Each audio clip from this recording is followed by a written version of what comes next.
The number two at the NSA this morning says the claims British intelligence spied on the president at former President Obama's request are, quote, errant nonsense.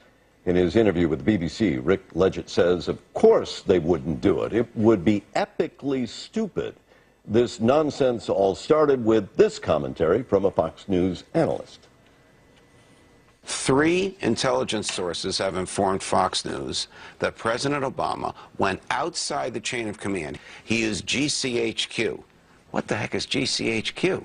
That's the initials for the British spying agency.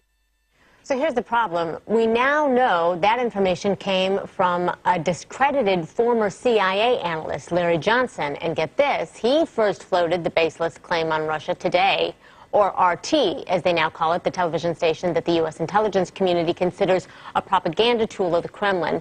And even Fox News is not standing by that claim now. Fox News cannot confirm Judge Napolitano's commentary.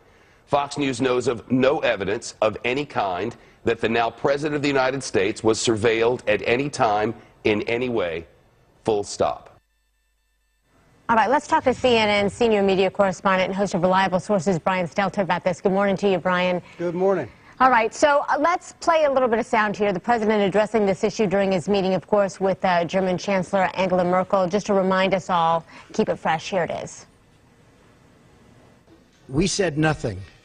All we did was quote a certain very talented legal mind who was the one responsible for saying that on television. I didn't make an opinion on it. That was a statement made by a very talented lawyer on Fox. And so you shouldn't be talking to me, you should be talking to Fox. Well, we just heard from Fox. What does this do to the president's credibility?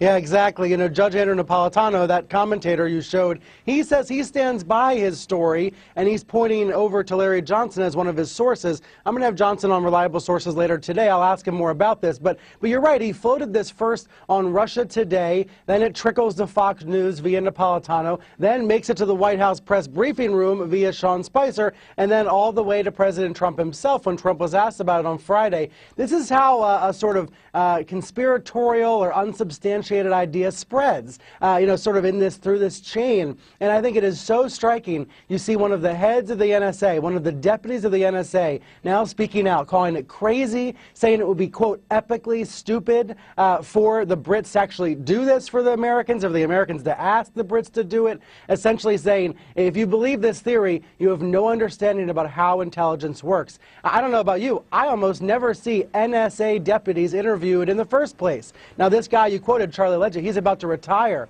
So it seems like he's coming out, maybe doing cleanup by speaking to the BBC, by saying this is a crazy idea, it never happened, and never would happen.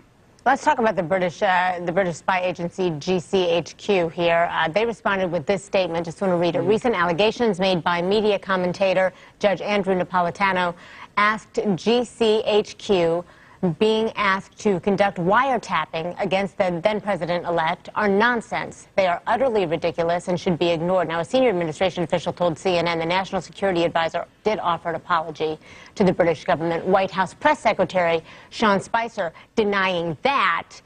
But when we look at the relationship between the U.S. and Britain, it is a pivotal relationship of allies since World War II. What does this do to that?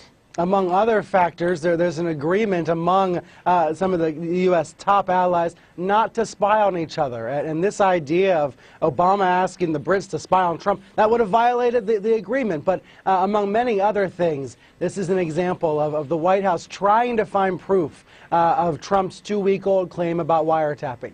There hasn't been proof, there hasn't been evidence. But what was Trump doing in the first place? He was trying to push off the Russia allegations. He was trying to get away from that and say, hey, this is all Obama's fault. And it's going to be really curious tomorrow to see how this is handled by the Congress. Very, very true. A lot of people will be watching that closely. Brian Stelter, we appreciate seeing you so early this morning. Thanks. You.